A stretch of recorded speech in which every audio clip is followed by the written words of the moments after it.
የቁራ እንቁላል ካቀረባችሁ ሀብታም ትሆናላችሁ፣ በሀብት ላይ ሀብት ታገኛላችሁ ተብሎ የተነገራቸው የአካባቢ ሰዎችና በማህበረሰቤ የማቀው የገጠመኝ ታሪክ። ሰላም ውድ ቤተሰቦቼ እንደምን አላችሁ? እንደምን እስከ ይሳት ደረሳችሁ? እግዚአብሔር አምላካችን ከሁላችን ጋር ይሁን። እስከ ፕሮግራሙ ፍጻሜ ድረስ ከቆያችሁ ብዙ ነገር ትማሩበታላችሁ። በቀጥታ ወደ ዋና ጉዳይ እንገባለን። እንግዲህ ውድ ቤተሰቦቼ በቪዲዮዬ የመጀመሪያው ታሪክ ላይ ሲገባ እንደነገርኳችሁ ለሀብት ለዝና ራሳችሁ በልጽጋችሁ ከፍተኛ ቦታ ላይ እንድትደርሱ ከፈለጋችሁ የቁራ እንቁላል አቅርቡ ተብለው የተጠየቁ የማህበረሰብና የአካባቢ ሰዎች የህይወት ውጣ ውረዳቸውን በዛሬው ቆይታችን እንመለከታለን። የቁራ እንቁላል ከየት ያገኛሉ፣ እንዴት ያገኛሉ የሚለውን እስከ ፕሮግራሙ ፍጻሜ ድረስ ከቆያችሁ የምትከታተሉ የምታዳምጡ ይሆናል። እንግዲህ ውድ ቤተሰቦቼ አሁን ያለንበት ጊዜ በጣም አስፈሪ፣ በጣም ከባድ፣ አሳዛኝ ጊዜ ላይ እንገኛለን። እያንዳንዷ ነገር የምትቀያየርበት፣ የምትለዋወጥበት፣ ዛሬ ያያችሁት ነገር በሆነ ሰዓት ላይ የማይኖርበት፣ እያንዳንዱ ነገር በጣም ግራ የተጋባ ጭንቀት፣ ብዙ ነገር የምንመለከትበት ጊዜ ላይ እንገኛለን። ታዲያ ውድ ቤተሰቦቼ በዚህ ህይወታችን ውስጥ እግዚአብሔር አምላካችን የመንገዳችን መሪ ካልሆነ፣ የህይወታችን አቅጣጫ ጠቋሚ እግዚአብሔር ካልሆነ፣ የጉዟችን የሁሉም ነገራችን እግዚአብሔር ቀዳሚ ካልሆነ፣ በመንገዳችን በትዳራችን በቤታችን እግዚአብሔር ካልቀደመ ህይወታችን በዛውን በመከራ ውስጥ እንዳለፈ ይኖራል። ታዲያ ውድ ቤተሰቦቼ በእያንዳንዳችን አካባቢያችን ላይ በማህበረሰቦቻችን ላይ ብዙ አይነት ታሪኮችን እንሰማለን። ከዚህ በፊት አንድ ያቀረብኩላችሁ ታሪክ ላይ ሜርኩሪ ልክ መብረቅ ከሰማይ ሲወርድ ወደ መሬት በገባ ጊዜ ላይ መሬት ከገባ በኋላ ሜርኩሪ የሚባለው ማዕድን አለ ብሎ የቤተ ክርስቲያን በጣም ትልልቅ የሚባሉ ሊቃውንት መምህራን ሁሉ ሳይቀሩ እንደዚህ አይነት ነገሮችን ሲደግፉ በዚህ ጉዳይ ላይ ሐሳብ ሰጥቻችሁ ነበር። በዛሬው ቆይታችንም ደግሞ የምንመለከተው ይህንን ሐሳብ የሚያቀርቡት ደብተራዎች እንደዚሁም ደጋሚዎች፣ ጠንቋዮችና መተተኞች ናቸው። ይህንን ጉዳይ የሚናገሩት በእያንዳንዳችን ማህበረሰብ ውስጥ በየአካባቢያችን ላይ ብዙ አይነት የባዕድ አምልኮና የክፉ መናፍስት የማዋረስ ድርጊቶችና አካሄዶች ይካሄዳሉ። የዚህ በጣም የገረመኝ ግን የቁራ እንቁላል እንዲያቀርቡ ነው የተጠየቁት። እንግዲህ ውድ ቤተሰቦቼ በልጅ አእምሮዬ በአካባቢ ላይ ሲደረጉ የነበሩ ነገሮችን በደንብ እከታተልና መለከት ስለነበረ በዛን ሰዓት ላይ የመናፍስት ወይም ደግሞ የዲያብሎስ ወይም ደግሞ አጋንንታዊ አሰራርና ምትሃት የሚባለው ድርጊት ምን እንደሆነ ስለማላቅ ነገሮችን በደንብ አድርገ ይመለከት ነበር፣ አያቸውም ነበር፣ ሲያወሩ አዳምጥ ነበር፣ እያንዳንዷን ነገር ይከታተል ነበር። ታዲያ እነዚህ ሰዎች በጣም በሚገርም ሁኔታ ብዙ አይነት ጠንቋዮች ጋር የሚደርሱ ሰዎች ነበሩ። እነዚህ ሰዎች ካዳሚ ሁላ ነበሩ። በየቤታቸው ጠንቋይ እየጠሩ የሚቀልቡ፣ ለጠንቋይ ቡና እያፈሉ፣ ጫት እያቀረቡ፣ ጫት እየቃሙ፣ ሰንደል እየለኮሱ ብዙ አይነት ክፉ ድርጊቶችን የሚያደርጉ ሰዎች ነበሩ። በጣም በሚገርም ሁኔታ ይህ ሁሉ ሲደረግ ይህንን ሁሉ የሚያደርጉት የነበረው በጠንቋዩ የተነገራቸውን ንግርት ነበር።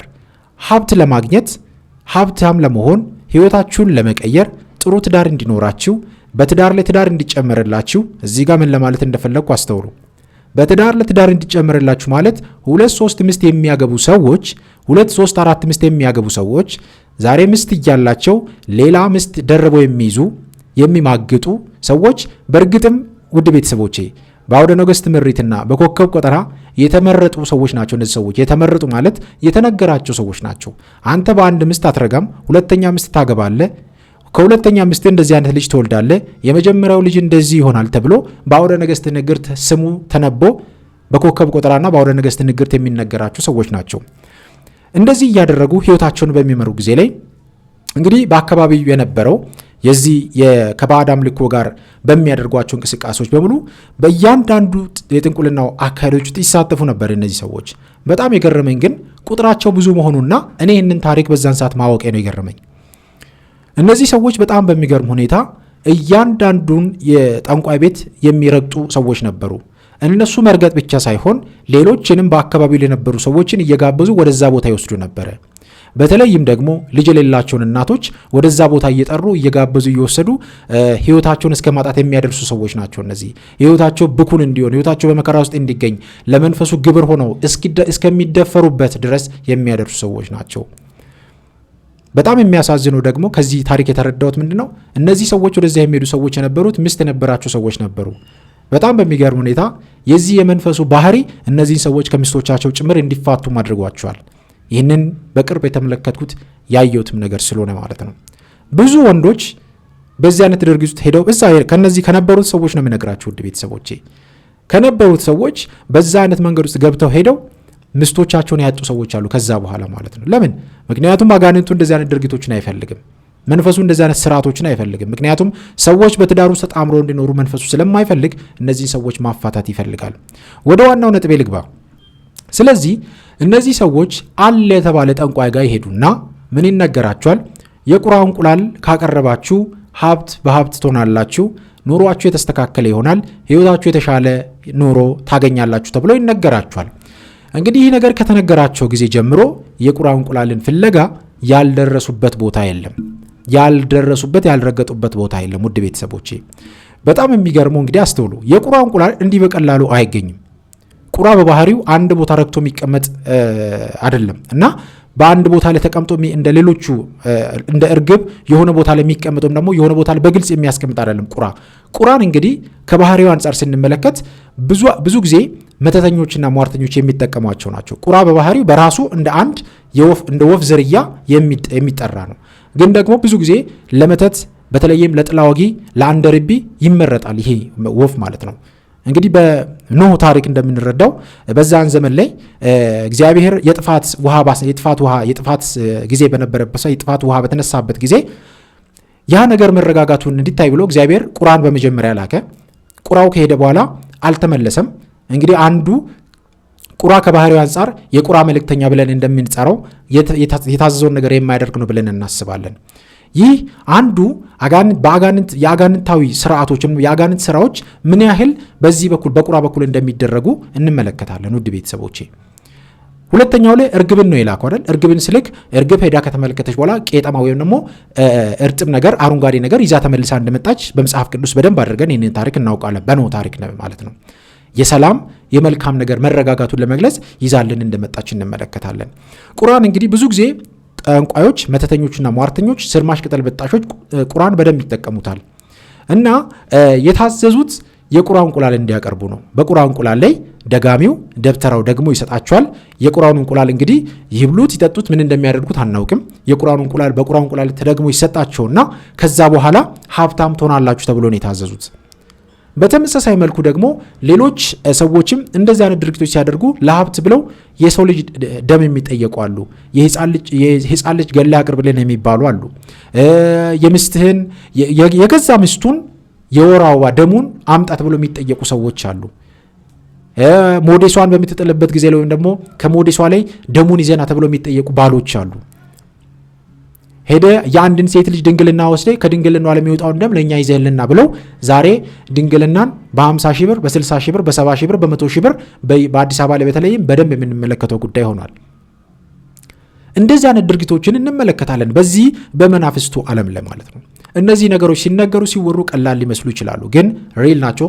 በተግባር የሚፈጸሙ የሚሆኑ ነገሮች ናቸው።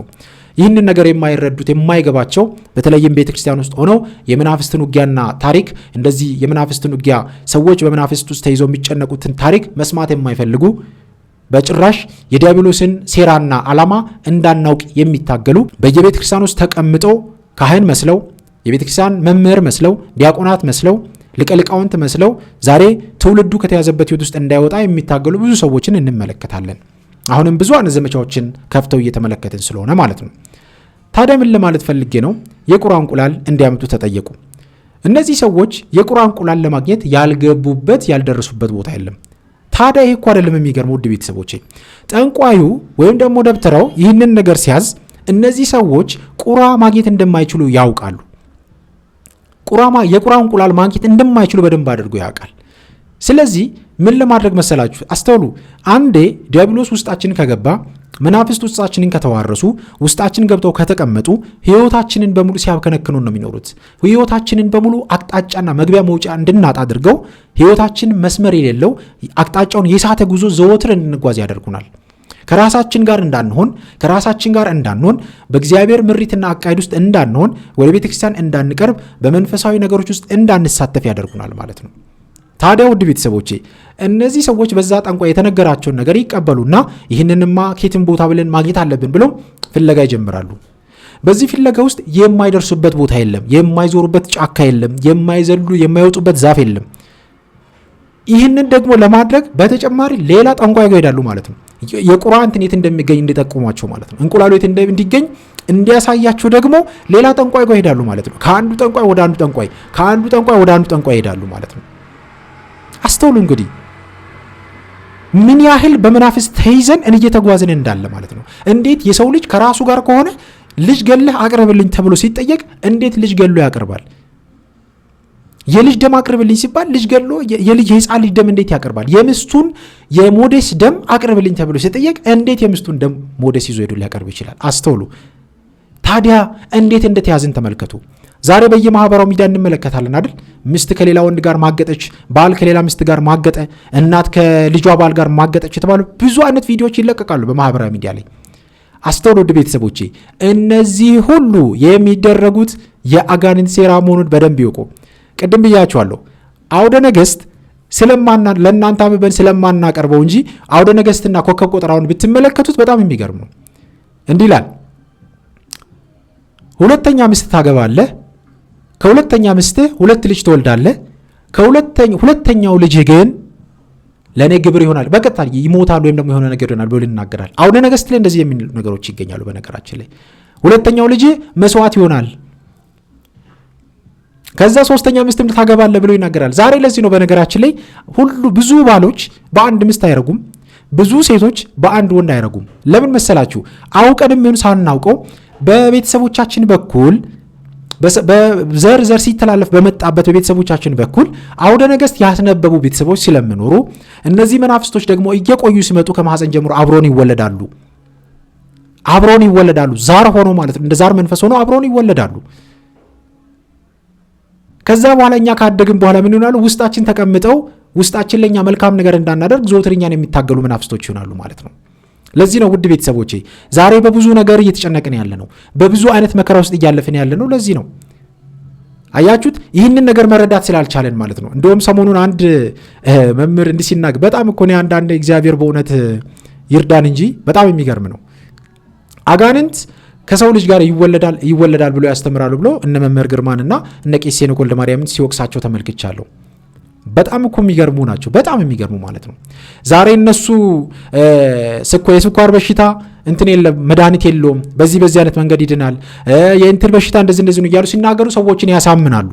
በመጽሐፍ ቅዱስ ላይ ተጽፎ በደንብ የሚቀመጡ ብዙ አይነት የጣዖትና የባዕድ አምልኮ ታሪኮችን እያወቁ እንዴት ያ መንፈስ በእንዱ ሌላው ቀላሉን ነገር እንኳን ብንወስድ የቃየልና የአቤልን ታሪክ እንኳን የተረዳ ሰው እንዴት መናፍስት የሰዎችን ህይወት እንደሚያበላሽ እንዴት ተከታትሎ መጥቶ የሰዎችን ህይወት እንደሚያበላሽ የራሄልን ህይወት መረዳት እንችላለን። የቢንያምን ነገር ታሪክ መመልከት እንችላለን። አባታችን መልአከ መንክራት በዝርዝር አድርገው መጽሐፋቸው ላይ ጻፉት ይህንን ታሪክ እና ብዙ ዶክተሮች፣ ሐኪሞች እንዴት አጋንንት ከአብሮን ይወለዳል እንደዚህ ብሎ የሚያስተምሩ አባቶችን እያየን ነው ብለው መምህር ግርማና ሌሎችም ሲቃወሙ እንመለከታለን። ይህ አለማወቅ ነው።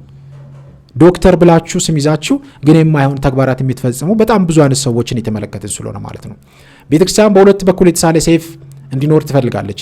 በዓለማዊ ትምህርትም ጎበዝ የሆኑ ሰዎች እንደዚሁም ደግሞ የቤተክርስቲያንን ትምህርት ጠንቅቆ ያወቁ ሰዎች እንዲኖሩ ትፈልጋለች። አዎ ይሄ መልካም ነው። ይህንን ስንል ግን በዓለማዊ ትምህርት ብቻ ላይ ወተን የቤተክርስቲያን የምታስተላልፋቸው መልእክቶች ትክክል አይደሉም እያለን ዝም ብለን ጽንፍ ይዘን የምንሮጥ ከሆነ አግባብ አይደለም ማለት ነውና እነዚህ ሰዎች በዚህ አይነት መንገድ የተጠየቁት በቀጥታ የቁርአን እንቁላል ተጠየቁ። እንግዲህ የቁርአን እንቁላል ለማግኘት እነዚህ ሰዎች ያልገቡበት ቦታ የለም፣ ያልደረሱበት ቦታ የለም። እድሜ ዘመናቸውን ይህንን ነገር ሲፈልጉ ለብዙ ጊዜያት ኦልሞስት በእርግጠኝነት 3 ዓመት 2 ዓመት ምናምን ይሆናል ይህንን ነገር ሲፈልጉ የቆዩት። ግን የተጠየቁትን በቁጥር ነው የተጠየቁት። ይሄን ያህል እንቁላል ነው ተብሎ የተጠየቁት። 10 15 ቁጥሩን ኤግዛክትሊ አላውቀውም፣ ግን የተጠየቁት እንደዛ ነበር። ታዲያ ሁለቱን ሲያገኙ ሌላውን ለማግኘት ሌላ መከራ፣ ሶስቱን ሲያገኙ ሌላኛውን ደግሞ ለማምጣት ሌላ መከራ እያሉ ይህ መንፈስ ሙሉ ቁራኛ እያደረጋቸው እየተጫወታቸው መምጣት ጀመረ ማለት ነው። አስተውሉ። ዛሬ ስንቶቻችንን በማናውቀው መንገድ ባልተረዳንበት መንገድ የኛ ባልሆነ ህይወት መከራችንን እያየን ያለ ነው። በመተት እድላችን ተወስዶ፣ በመተት ትዳራችን ተበላሽቶ፣ በመተት በጥላወጊ ህይወታችን በመከራ ውስጥ የሚያልፈው ስንት ሰዎች ነን ዛሬ? ይህንን ነገር እንኳን እንድናውቅ ብለን ጸሎት ስግደት ስንጀምር፣ መንፈሳዊ ምግባራትን ማድረግ ስንጀምር፣ ሌሎቹ ደግሞ ቤተክርስቲያን ውስጥ ያሉ ሰዎች እኛ የምናደርገው ነገር ለነሱ ስለማይመቻቸው ደስ ስለማይላቸው ብቻ ትክክል አይደላችሁም እያሉ እኛን ደግሞ ሲነቅፉን እንመለከታለን። ቤተሰብም ሳይወደው ቤተሰብም ሲገፋን እንመለከታለን። እነዚህ ሰዎች አስተውሉድ ቤተሰቦቼ፣ በጠንቋዩ በደብተራው በስርማሽ በቅጠል በጣሹ የተነገራቸውን ንግግር ተቀብለው ይህንን እንቁላል ፍለጋ ይወጣሉ። ለምን? ሀብት ፈልገናል ማለት ነው። ዛሬም ብዙዎቻችን በአቋራጭ ሀብት ለማግኘት እንሯሮጣለን። ያልለፋንበትን ያልሰራንበትን ገንዘብ ለማግኘት እንሯሮጣለን። ያልደከምንበትን የኛ ያልሆነውን ገንዘብ ለማግኘት እንሯሮጣለን። በደንብ እኮ የምንመለከተው ነገር ነው። በየመስሪያ ቤቱ ብትሄዱ ዛሬ በዘረኝነት ያልተያዘ ማን አለ? በጎጠኝነት ያልተያዘ ማን አለ? ሰርታችሁ ለፍታችሁ ደክማችሁ በትክክለኛው መንገድ የምታገኙትን ህይወት እንዳትኖሩ፣ በእግዚአብሔር ምሪት በእውነተኛው መንገድ እንዳትሄዱ ወደ ክፋት የሚመሯችሁ በጣም ብዙ ሰዎች አሉ። እኔ በሚሰራበት መስሪያ ቤት እኔ በነበርኩበት መስሪያ ቤት ውስጥ በጣም ብዙ ጊዜ በሙስና ሊደለል በጣም ብዙ አይነት ሙከራዎች ተሞክረውብኛል። እግዚአብሔር አምላካችን ግን በብዙ መንገድ ረድቶኛል። ብዙ አይነት ገንዘብ ያቀርባሉ። ይህን ያህል ገንዘብ እሱ አይደለም። በጣም የሚገርመው እኔ አንዱም ታሪክ ልንገራችሁ በዚሁ አጋጣሚ። ቴሌግራም ላይ በጣም ለብዙ ዓመታት የቆየኝ ኦልሞስት ከ3 ዓመት ከ4 ዓመት በላይ የቆየ ቴሌግራም ግሩፕ አለኝ። እዛ የቴሌግራም ግሩፕ ላይ እኛን የሚቃወሙ ሰዎች፣ እኔን በገንዘብ ለመደለል የሚገቡ ሰዎች አሉ። እኔን በገንዘብ ለመደለል እግዚአብሔር ይመስገን፣ እኔ እግዚአብሔር የሰጠኝን ይዤ የሚኖር ሰው ነኝ። እግዚአብሔር የሰጠኝን ባርኮ እግዚአብሔር እንዲሰጠኝ ዘወትር የሚጸልይ እግዚአብሔርን የሚጠይቅ ሰው ነኝ። እኔ ከሰዎች አንድ ነገር አልፈልግም። እኔ ጉልበት አለኝ፣ አቅም አለኝ፣ ሰርቼ የሚኖር ሰው ነኝ። እኔ ማንንም ነገር የሚፈልግ ሰው አይደለም። ግን በህይወቴ ሁሌም የማስደስተኝ ምንድነው? እኔ በህይወቴ ውስጥ የተቸገርኩበትን ችግር ሰዎች እንዲቸገሩ አልፈልግም። ሰዎች እንዲያውቁ ግን ዘወትር ይለፋለሁኝ። ሰዎች እንዲያውቁ ዘወትር መረጃ ሰጣለሁኝ። ይህ ነው ህይወቴ። ምክንያቱም እኔ የተደበቀ ነገር የለኝም። ነገር ግን የቤቴን የኑሮን የህይወቴን ግን ለሰዎች የማሳይ አይነት ሰው አይደለሁም። ደግሞ በጣም በሚገርም ሁኔታ ቤተክርስቲያን ውስጥ ያሉ መምህራን ሁላ ሳይቀሩ በውስጥ መስመር ገብተው አካውንት ቁጥር ላክልኝ ገንዘብን እስቲ የሚሉኝ ሰዎች አሉ። በጣም አያውቁኝም። ለምንድን ነው ገንዘብ የሚሰጡኝ? ምን አድርጌላችሁ ነው ገንዘብ የሚሰጡኝ ብዬ መልስላችኋለሁ። ምን አደረግኩላችሁ? ምን አድርጌላችሁ ነው ገንዘብ የምትሰጡኝ? ምን አድርጌላችሁ ነው ገንዘብ የምትሰጡኝ? አስባችሁታል? ገንዘቡን የምትሰጡት ለምንድን ነው? እኔ ቸግሮኛል ለእኔ እንዲሆኛለሁ ብዬ ጠይቄያለሁ? አልጠየቅኩትም። ማንንም ሰው እስከ ዛሬ ድረስ እንዲያደርጉልኝ ብዬ አንድም ሰው ይህንን የመናፍስት ውጊያ ትምህርት ማስተማር ከጀመርኩበት ጊዜ ጀምሮ አንድም ሰው እንደዚህ አድርጉልኝ ብዬ ጠይቄ አላቅም። እግዚአብሔር ስሙ የተመሰገነ ይሁን። ሁሉም ሰው ደግሞ ይህንን ይረዳል።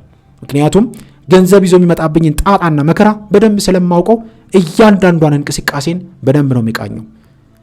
ለቤተ ክርስቲያኑ እንኳን የሚሆኑ ገንዘቦች ሲመጡ በቀጥታ ከዛው ከቤተ ክርስቲያኑ አባት ጋር አገናኛለሁ እንጂ ገንዘብ በእኔ በኩል እንዲመጣ አላደርግም። እና አንዳንድ ስለኔ ማንነት ያልተረዱ ሰዎች፣ የመምህርን ግርማ ትምህርት የሚከታተሉ ሰዎች ገንዘብ ፈላጊዎች ናቸው፣ በገንዘብ የሚሄዱ ናቸው ብሎ ለማሰብ ሲፈልጉ ምን ይላሉ? በውስጥ መስመር ገብተው እኛን ለማስተሳት የሚሞክሩ በጣም ብዙ ሰዎች አሉ። እኛ ስክሪንሾት እያያዝን ድምፅ ሪከርድ እያደረግን ማውጣት ስለማንፈልግ ነው እንጂ በጣም ብዙ መረጃዎች አሉ። በግልጽ ገብተው 2 ጊዜ ሰላም ከተባባሉ በኋላ ውጭ ሀገር ነው የሚኖረው፣ እንደዚህ ቦታ ላይ ነው የሚኖረው፣ ገንዘብ ልላክል፣ አካውንት ልላክልኝ ይላሉ። ይህ በጣም አሳፋሪ ነገር ነው። ያልለፋውበትን፣ ያልሰራውበትን፣ ያልደከምኩበትን ገንዘብ ለእኔ የምትሰጡኝ እናንተ ማን ናችሁ?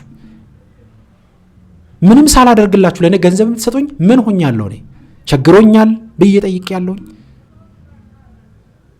አስተውሉ ውድ ቤተሰቦች፣ በጣም ብዙ አይነት የአሳሳች የሆኑ መንገዶችን ዛሬ እንመለከታለን። ብዙ አይነት ነገሮችን እንመለከታለን። እኔ ቤተክርስቲያኑ ስለሚደረጉ የበረከት ስራዎች እንኳን ሰዎችን ገንዘብ ለመጠየቅ በጣም ውስጤን እየተሰማኝ ነው የሚጠይቀው። በጣም ሲጨንቀኝና በጣም ጉዳዩ ትንሽ ከባድ ስለሚሆን እጠይቃለሁ እንጂ እንደዚህ አይነት ጉዳዮች ውስጥ መሳተፍ አልፈልግም። ምክንያቱም ገንዘብ ይዞ የሚመጣውን ነገር ስለምረዳ ማለት ነው። ገንዘብ ብዙ ሰዎችን ጥሏል። ብዙ ሰዎችን በጭንቀት ውስጥ እንዲያልፉ አድርጓል። ይህንን በደንብ አውቃለሁና ዛሬም ብዙዎቻችን ባለፋንበት ሳንለፋ ሳንደክም ሀብታም መሆን እንፈልጋለን። እኔ በጣም ብዙ ታሪኮች አውቃለሁ። ሰዎችን አስለቅሰው፣ ሰዎችን እንባ አፍስሰው፣ ሰዎችን መከራ አድርሰውባቸው ሀብታም የሆኑ ሰዎች፣ ነገር ግን በጣም ባጭሩ ህይወታቸው የተቀጩ ሰዎችን በጣም አውቃለሁ። በጣም ብዙ ሰዎች አውቃለሁ። የሰዎች እንባ ከባድ ነው። ስለዚህ እነዚህ ሰዎች ይህንን የቁራ እንቁላል ተጠየቁ። በሚገርም ሁኔታ ግን እነዚህ ሰዎች እንቁላሉን እየፈለጉ በተንቀሳቀሱ ቁጥር ከነሱ ከህይወታቸው ውስጥ አንደኛው ከአንዱ ሰውዬ ልጅ ጠፋበት፣ ልጁ ጠፋችበት። ምክንያቱም በአውደ ነገሥት ንግር ውስጥ ስለነበሩ እነዚህ ሰዎች መንፈሱ እነሱ ያንን ፍለጋ በሚዳክሩበት ጊዜያቸውና እድሜያቸውን በሚያባክኑ ጊዜ ላይ መንፈሱ ደግሞ ሌላ ስራ ከውስጥ ይሰራል ማለት ነው። አንዱ ሰውዬ ሚስቱን አጣ፣ ከሚስቱ ጋር ተለያየ። ምክንያቱም የመንፈሱ ባህሪና ዓላማ ዋናው ይህ ነው። ሰዎችን መለያየት፣ መበታተን፣ ትዳርን ማበላሸት፣ ህይወታቸውን ምስቅልቅሉን ማጥፋት ነው። የታዘዙትን እንቁላል ሳያደርሱ ወደ ሀብታቸውም ሳይደርሱ የፈለጉትንም ሀብት ሳያገኙ እያየሁት እነዛ ሰዎች ወደማይሆን ህይወት ውስጥ ገብተው እስከ ማበድና ራሳቸውን እስከ መጣል ድረስ የደረሱ ሰዎችን አውቃለሁ በህይወቴ ማለት ነው። እነዚህ አሁን የሚነግራችሁ ሰዎች በአይኔ ያዩትን በአካባቢ በማህበረሰብ ውስጥ የተረዳሁትን ነገር ነው የሚነግራችሁ። ለሀብት ብሎ በሄዱባቸው መንገዶች ውስጥ ህይወታቸውን እስከ ማጣት ደርሰዋል። ሳያገኙት እኮ ነው ደግሞ። አስተውሉ። አግኝቶት ቢሆን የተጠየቁትን አቅርበው ቢሆን ሀብታም ይኑ ነበር እነዚህ ሰዎች በተነገረ። ምክንያቱም በመንፈሱ በኩል ስለሆነ ማለት ነው። ግን የተጠየቁትን ነገር ማቅረብ አልቻሉም። የተጠየቁትን እንቁላል ማግኘት አልቻሉም። ለምን መሰላችሁ? ውድ ቤተሰቦች፣ ቅድም ወደ አነሳሁት ሐሳብ ልሂድ። ደብተራዎች ወይም እነዚህ በአውደ ነገሥት በስርማሽ በቅጠል በጣሽነት የሚጓዙ ሰዎች እነዚህን ጥያቄዎች ሲጠይቁ እናንተ እነዛን ሰዎች ያንን ነገር እንደማታገኙ እድሜያችሁን በዛ መንገድ ውስጥ እንደምታባክኑ መንፈሱ ቀጥታ ከዛ ሰውዬ ወደ እናንተ ይነገራል ማለት ነው። የተናገረውን ነገር ሰዎቹ ይቀበሉና ፍለጋ ይጀምራሉ። ፍለጋ ሲጀምሩ ደግሞ አያገኙትም። ጠንቋይ ቢጠይቁ፣ ሌላ ስርማሽ ጋር ቢሄዱ ይህንን ነገር ማግኘት አልቻሉም፣ ማቅረብ አልቻሉም። ስለዚህ እድሜ ዘመናቸውን ሲያባክን ኖረ ማለት ነው። አያችሁት? እድሜ ዘመናቸውን ሲባክኑ ኖሩ ማለት ነው። እና በመጨረሻ ላይ እነዚህ ሰዎች ይሄን ያህል እድሜያቸውን ይሄን ያህል ጊዜ 3 ዓመት 4 ዓመት ማለት እነዚህ ሰዎች ዝም ብለው የራሳቸውን ሸክም እንኳን ወጥቶ የሚሸከሙ እንኳን ቢሆኑ ህይወታቸውን ኑሯቸውን ማስተካከል የሚችሉበት ጊዜ ነበር። ግን በጠንቋይና በስርማሽነት በካዳሚነት ህይወት ውስጥ ገብተው ስለነበረ በህይወታቸው ውስጥ ምንም አይነት ለውጥ ማምጣት አልቻሉም። ከዛ በኋላ ህይወታቸው እንዳልነበረ መሆን ጀመረ። ቤታቸው፣ ትዳራቸው፣ ኑሯቸው መበታተን ጀመረ። ከነዛ ውስጥ አንዷ አሁንም በህይወት አለች። የስኳር ህመምተኛ ሆና በየቀኑ መርፌ የምትወጋ፣ በየቀኑ በፈተና ውስጥ የምትገኝ፣ በየቀኑ እየተሰቃየች የምትኖር፣ ከአንዱ ፓስተር ቤት ወደ አንዱ ፓስተር ቤት የምትመላለስ፣ ከአንዱ ጸላይ ቤት ወደ አንዱ ጸላይ ቤት እየተሽከረከረች የምትኖር፣ ብዙ አይነት መከራ እየተቀበለች ያለች እናታችን ትገኛለች። በዚህ ሰዓት አለች፣ በህይወትም አለች እቺ እናት። አሁን ወደ ክፍለ ሀገር ስለሆነ ይህንን ታሪክ በደንብ አውቀዋለሁ። እግዚአብሔር እንደሚለውጣቸውም ደግሞ አውቃለሁ። ባሉበት ህይወት ግን እግዚአብሔር ለንስሐ እንዲያበቃቸው ጸልያለሁ። እግዚአብሔር እንዲቀይራቸው አሁንም ማለት ነው። እና ብዙ አይነት ታሪኮች አሉ በአካባቢያችን። ይህንን ታሪክ ያነሳሁት ለምን መሰላችሁ? ውድ ቤተሰቦች፣ ብዙዎቻችን ሳናውቀው ሳንረዳው ህይወታችንን በመከራ እንዲገባ የምናደርግ ሰዎች አለን። ሰርተን ለፍተን ማግኘት የምንችላቸውን ነገሮች፣ ደክመን ወድቀን ተነስተን ማግኘት የምንችላቸውን ነገሮች በቀላሉ ማግኘት የምንፈልግ ሰዎች አለን። ዛሬም ብዙዎቻችን በተለይም በኢንተርኔቱ ዓለም ላይ ሳንደክም ሳንለፋ ሀብታም መሆን እንፈልጋለን። ለዚህ እኮ ነው ዛሬ ብዙ ሴቶቻችን ቲክቶክ ላይ መጥተው እርቃናቸውን እየሆኑ ገላቸውን እያሳዩ ገንዘብ የሚሰበስቡ ሴቶችን የምንመለከተው። እንደዚሁም ወንዶች የሴቶችን ገላ እያዩ ገንዘብ የሚሰበስቡት ለዚህ ነው። ቲክቶክን ላይቭ ከማልገባቸው ጉዳዮች አንዱ ነው፣ በጭራሽ ማለት ነው። ቲክቶክ ላይ ብዙ ሰዓት ማሳለፍ ከማልፈልግበት ምክንያት አንዱ ይሄ ነው። ምክንያቱም ቲክቶክ ማህበራዊ ሚዲያዎችን ሰዎች በአግባቡ ከተጠቀሙ ጥሩ ነገር፣ ሰዎችን የሚያስተምር፣ ሰዎችን የሚቀይር ነገር ማድረግ እንችልበታለን። ግን ደግሞ ጥሩ ነገር ከምናደርግበት በላይ ክፋትን የምንዘራ ሰዎች አለን፣ ዘረኝነትን የምንሰራ ሰዎች አለን፣ ዝሙትን የምናስፋፋ ሰዎችን የተመለከትን ስለሆነ ማለት ነው። ብዙ የቤተ ክርስቲያን ልጆች ብዙ ሰዓታቸውን ቲክቶክ እና ሌላ ጉዳይ ላይ ስለሚያሳልፉ ከጸሎትና ከስግደት ከመንፈሳዊ ምግባራት እየራቁ የመናፍስት መጫወቻ የሚሆኑ ሰዎችን የተመለከትን ስለሆነ ማለት ነው። በጣም ጥንቃቄ ልናደርግ ይገባል። ብዙ ጊዜ ላይቭ ገብታችሁ የላይቭ ፕሮግራሞችን ስትከታተሉ እዛው ላይቭ ላይ ተጠምዳችሁ ትቀመጣላችሁ፣ የጸሎትና የስግደት ሰዓታችሁን ትረሳላችሁ ማለት ነው። ስለዚህ ሀብታም እንሆናለን፣ ገንዘብ እናገኛለን። የሰራችሁትን እግዚአብሔር እንዲባርክላችሁ ጠይቁ። እጃችሁ ላይ የያዛችሁትን እግዚአብሔር እንዲባርክላችሁ ጠይቁ። የደከማችሁበትን እግዚአብሔር እንዲያበረክተው እግዚአብሔርን ጠይቁ። እግዚአብሔር የሚሳነው ነገር የለም። እግዚአብሔር ሁሉን ቻይ የሆነ አምላካችን ነው። እግዚአብሔር ሁሉን የሚያደርግ አምላካችን ነው። የሚወደን አምላካችን ማለት ነው። ለኛ ስል እኮ ነው ከሰማይ ሰማያት ወርዶ በመስቀል ላይ ተሰቅሎ ደሙን አፍሶ ፍቅሩን ገልጾልን ከዚህ በላይ ምን ፍቅር አለ? እኛን ከዚህ በላይ እንዴት ይወደደን እግዚአብሔር በእውነት። እኛ ግን በንጹህ መንገድ በትክክለኛው መንገድ በፍቅር መመላለስና መጓዝ እንኳን አቅቶናል። ዛሬ በክፋት ብቻ የምንመላለስ አንዳችን በጸጋ በሆነ ነገር ከአንዳችን የተለየ ነገር ስናገኝ ተመስገን ጌታዬ ለኔም ሰጠኝ ለሱም ስላልከለከልከው እግዚአብሔር ይመስገን ማለት ትተን የአንዱ ሰው ጸጋ በሆነ ነገር ሲለይ አንዳችን እንቀናለን፣ አንዳችን በክፋት እንመላለሳለን። ስለዚህ ሌሎች ሰዎች ሀብታም ስለሆኑ እኔም ሀብታም መሆን አለብኝ ወደሚል መሪ ውስጥ እንሄዳለን። ዛሬ በሀገራችን የምንመለከተው የማንለወጥበት የማንቀየርበት መንገድ አንዱ ይሄ ነው። ምቀኞች ስለሆነን ብዙዎቻችን ምቀኞች ስለሆነን ማለት ነው። ብዙዎቻችን የክፋት ሐሳብና ድርጊቶች አሉብን። ለዚህ አንለወጥም። ዲያብሎስም ይህንን ነገር ስለሚፈልግ አስፍቶና ጉዳዩን ከባድ አድርጎት ስለሚይዘው እኛ በህይወታችን ስንማቀቅ መከራችንን ስንኖራለን ማለት ነው። ስለዚህ እነዚህ ቤተሰቦች እድሜ ዘመናቸውን ባከኑ 4 እና 5 ዓመታት ይህንን ነገር ሲፈልጉ ኖሩ፣ አላገኙትም። መጨረሻ ላይ ትዳራቸው ተበላሸ፣ ህይወታቸው ተበታተነ፣ መከራ ውስጥ ገቡ፣ ህይወታቸው ምስቅልቅሉ ጠፋ ማለት ነው። ታዲያ ዛሬ ይህንን ነገር አሁን ሲነግራችሁ አሁን ቤተክርስቲያን ውስጥ አሉ ምንላቸው የቤተክርስቲያን መምህራን ይህንን ታሪክ እንዴት ይረዱታል? እንደዚህ ሰዎች በነበሩበት ጊዜ ላይ እንደው መረጃው ቢኖራቸው የመናፍስቱን ውጊያ ዕውቀት ቢያውቁ መናፍስት እንዴት ሰዎችን እንደሚያደርግ ቢረዱ አውቃቸዋል። ጥበብ ነው፣ ዕውቀት ነው፣ በቃ ይሄ የእግዚአብሔር መንገድ ነው ብለው ስለሚነገራቸው በዚህ መንገድ ሀብታም ብትሆኑ እግዚአብሔር የሚፈቅደው ነገር ነው ተብሎ ስለሚነገራቸው ይህንን ነገር አምነው ተቀብለው ይጓዛሉ ማለት ነው። ዛሬም በጣም ብዙ ሰዎች በዚህ መንገድ የሚሄዱ ሰዎች አሉ። አሁን በነገራችን ላይ አዲስ አበባም ላይ ጭምር ሆነው ዕውቀት ነው ጥበብ ነው ብለው ተቀብለው በዚህ መንገድ ውስጥ የሚሄዱ በጣም ብዙ ሰዎች አሉ። በጣም ብዙ ሰዎች ማለት ነው። ስለዚህ እንደዚህ አይነት ድርጊቶችን የሚያካሂዱ ሰዎችን እንመለከታለን። እግዚአብሔር በእውነቱ ሁላችንን ይርዳን።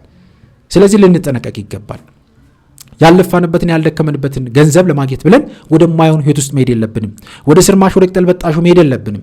የምናገኛትን 500 ብር የምናገኛትን 5000 ብር እግዚአብሔር እንዲባርክልን ለእግዚአብሔር የሚያስፈልገውን ነገር ልናደርግ ይገባል። አስራት በኩራቱን በአግባቡ ማውጣት፣ መባውን መስጠት፣ የተቸገሩትን ማገዝ፣ የተራቡትን ማብላት ስንጀምር እግዚአብሔር ከነበረን በላይ እጥፍ ድርብ አድርጎ እግዚአብሔር ይሰጠናል። ይህንን ስለማናደርግ ነው ብዙዎቻችን የተጎዳን ያለ ነው። ከኛ አልፈን ሌሎች ጉዳዮችን የምንፈልገው ለዚህ ስለሆነ ማለት ነው። ውድ ቤተሰቦቼ ልንነቃ ይገባል፣ ልናስብ ይገባል። ጉዟችንን እያንዳንዷን ድርጊት በደንብ ማስተዋል ያስፈልጋል። ውድ ቤተሰቦቼ እና እነዚህ ሰዎች ይህንን ነገር ሳያገኙ ቀርተው ሲባክኑ ኖሩ። ምክንያቱም አንዱ ዓላማው ዲያብሎስ ስንባክን እንድንኖር ማድረግ ነው። አስተውሉ። የምንፈልገውን እንድናገኝ ሳይሆን የማንፈልገውን ህይወት እንድንኖር ያደርገናል ማለት ነው።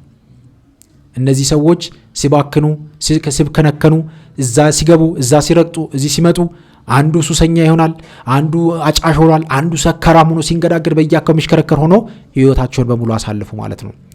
ብዙ አይነት መከራ አሳልፈዋል። ብዙ አይነት ችግር ውስጥ ገቡ። ብዙ አይነት ነገር ውስጥ ገቡ። ዛሬም ለሀብት ብለው የሴት ልጅ የድንግልና ደም እየፈለጉ የሚሽከረከሩ ብዙ ሀብታሞችና ወንዶችን እንመለከታለን። እንደዚሁም ሴቶችም በተለያየ መንገድ የሚሄዱ ሴቶችን እንመለከታለን። ለሀብት ብለው የሚያስነቅሱ ሰውነታቸው ላይ ራሳቸው ፈልገው ሄደው ከወንድ ልጅ ጋር የሚገናኙ ሴቶችንም ጭምር እናውቃለን። ፈልገው ሄዶ ድንግልናቸው ላይ የሚያስወስዱ ሴቶችንም ስለምናውቅ ማለት ነው። ከመናፍስቱ አንጻር ነው እንጂ ድንግልናቸውን ለማስወሰድ ብለው አይደለም። ነገር ግን ሲያውቁት ወደ ራሳቸው ሲመለሱ እነሱ አይደለም ያደረጉት። እነሱ ውስጥ ያረፈው መንፈስ ያንን ስራ ሲያስፈጽማቸው እንደነበረ መጨረሻ ላይ ነው የሚረዱት የሚገባቸው ማለት ነው። እና እነዚህ ሰዎች ሀብታም ትሆናላችሁ ተብለው የቁራ እንቁላል አቅርቡ ተባሉ። ስለዚህ የቁራ እንቁላል ፍለጋ ሲባክኑ ኖሩ። እድሜያቸውን አሳለፉ፣ በመከራ አለፉ፣ ህይወታቸውን እስከ ማጣት ደረሱ፣ ትዳራቸውን እስከ ማጣት ደረሱ፣ ልጅ እስከ ማጣት ደረሱ። ቤታቸው ተበታተነ፣ ኖሯቸው ፈረሰ፣ ህይወታቸው በሙሉ በመከራ ውስጥ አለፈ። ዛሬም ይህንን ድምፅ የምትሰሙ ከእግዚአብሔር እቅፍ ርቃችሁ ከእግዚአብሔር ቤት ወጥታችሁ አንድ እግራችሁን እግዚአብሔር ቤት አድርጋችሁ አንድ እግራችሁን ጠንቋይ ቤት ያደረጋችሁ፣ አንድ እግራችሁን ቤተክርስቲያን ያደረጋችሁ፣ አንድ እግራችሁን ደብተራው ስርማሽ ቅጠል በጣሹ ጋር ያደረጋችሁ፣ ምን ችግር አለው ጥበብ ነው ዕውቀት ነው ብላችሁ የተሳተፋችሁ ሁላችሁም በንስሐ ወደ እግዚአብሔር ተመለሱ። በንስሐ ወደ አምላካችን ተመለሱ። እግዚአብሔር የምህረት አምላክ ነው። እግዚአብሔር የምህረት አምላክ ነው። ይህንን ድምፅ የምትሰሙ ስርማሽ ቅጠል በጣሾችን ብትሆኑ ወደ እግዚአብሔር ተመለሱ። እግዚአብሔር የምህረት አምላክ ነው። እግዚአብሔር ዘወትር እኛን ሊቀበለን ዝግጁ ነው። አስተውሉ። መዓቱ የራቀ ምሕረቱ የበዛ አምላክ ነው ያለን። ስለዚህ ይህን ልናስተውል በደንብ ይገባል። እና እንደዚህ አይነት ጥያቄዎች የሚጠይቁ ሰዎች አሉ። ባለፈው እንደነገርኳችሁ ነው። መብረቅ ከሰማይ ወርዶ ወደ መሬት በገባ ጊዜ መሬቱን እየቆፈሩ ለዛ ቦታ ግብር ሲገብሩ ደም ሲያፈሱ የነበሩ ሰዎችን ታሪክ ነግሬያቸዋለሁ። በቤተሰብ ውስጥ የነበረን ነገር ነው የነገርኳችሁ። ይህም በአካባቢ ላይ የነበረውን ታሪክ ነው የነገርኳችሁ። በጣም ብዙ አይነት ነገሮች አሉ፣ ልናስባቸው ልንጠነቀቃቸው የሚገቡ ነገሮች ማለት ነው። ስለዚህ እግዚአብሔር አምላካችን በእውነቱ ሁላችንን ይርዳን። በደንብ በጉዟችን በመንገዳችን ውስጥ ልንጠነቀቃቸው ልናስባቸው የሚገቡ ነገሮች አሉ። በእያንዳንዷን ህይወታችንን መፈተሽ ያስፈልጋል እና እግዚአብሔር አምላካችን ከሁላችን ጋር ይሁን።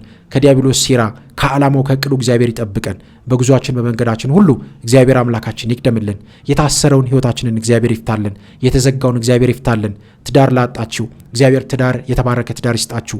በትዳር ውስጥ ናችሁ የምትፈተኑ እግዚአብሔር ትዳራችሁን ይባርክላችሁ፣ ይቀድስላችሁ።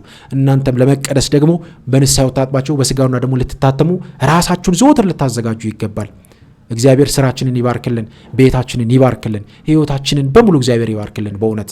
ስለዚህ ይህንን ድምፅ የምትሰሙ ህይወታችሁን በደንብ መቃኘት አለባችሁ። እያንዳንዷን ነገር መቃኘት ያስፈልጋልና እነዚህ ሰዎች በማያውቁት መንገድ ተሳትፈው ህይወታችሁን እስከ ማጣት ደርሷል። ትዳራችሁን እስከ ማጣት፣ ህይወት ቤታችሁን፣ ኑሯችሁን እስከ ማጣት ደርሷልና ይህ የምነግራችሁ ቀላል ታሪክ አይደለም። በደንብ የተደረገ ታሪክ ነው። በዛን ሰዓት ሰው ኖሮ ይህንን መረጃ የሚሰጣቸው ከዛ ህይወት ውስጥ እንዲወጡ የሚያስተምራቸው ሰው ቢኖር እነዚህ ሰዎች ዛሬም ከኛ ጋር በህይወት ይኖሩ ነበር። አያችሁ፣ ስላላስተማረን ስላልነገርናቸው ስላላወቁ በዛ መንገድ ውስጥ ሄደው ህይወታቸውን እስከ ማጣት ደርሰዋልና እግዚአብሔር አምላካችን በእውነት ሁላችንን የሚጠብቀን። ለዚህ ቻናል አዲስ ሆናችሁ ቻናሉን ሰብስክራይብ አድርጉ። ቪዲዮን ለብዙ ሰዎች እንዲደርስ ሼር ማድረጋችሁን እንዳትረሱ። እግዚአብሔር አምላካችን ከሁላችን ጋር ይሁን እላለሁኝ። ይቆየን። አሜን።